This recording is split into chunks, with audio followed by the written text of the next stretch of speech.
The Storm 2. Life is a mystery in more ways than one. This little story I will tell you is no exception. 3 days before I turned 24, I was greeted with a sight I had never seen before. During Christmas, there had been intense storms that lasted days, if not weeks. There was water that formed a thick covering over the local suburban streets.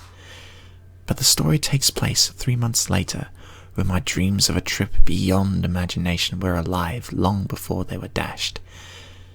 And I didn't expect the events that would precede that. I looked outside, up at the sky in my family's old house. The sky wasn't grey like it would normally be during an autumn storm.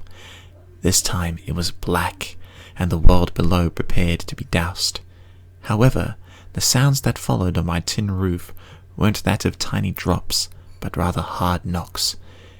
It was as if the weather guy had decided to retire, let Rambo be in charge of the rain for the day, and he yelled, "Open fire!"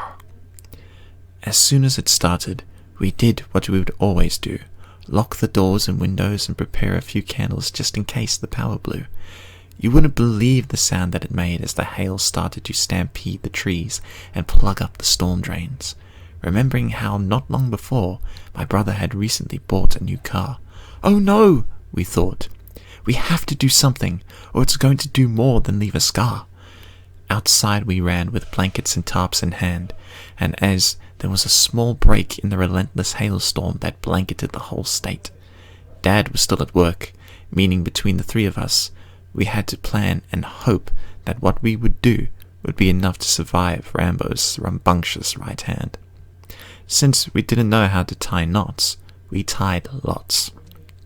With a few bits of twine we had, bearing in mind we had only a little time, and we were still waiting for Dad. The sparrows circled above, and they warned us, "It's about to start again. Hurry up and realize you have done enough," they called as they politely tried to give us a shove.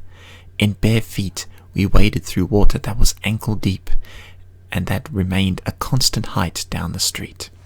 Although the house and my brother's car got pelted, mercifully the windscreens never felt it.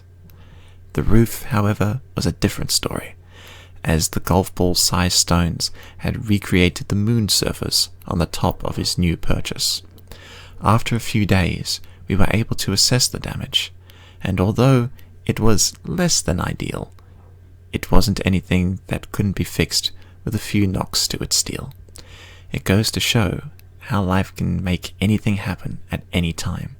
I still have pictures of the day it all went down. Mercifully, no one got hurt, even when we were all around. Be sure to take notice of your surroundings, and when it storms, loosen your curtains from their tiebacks. If you absolutely have to go outside, here's some funny advice. Always remember to wear a raincoat.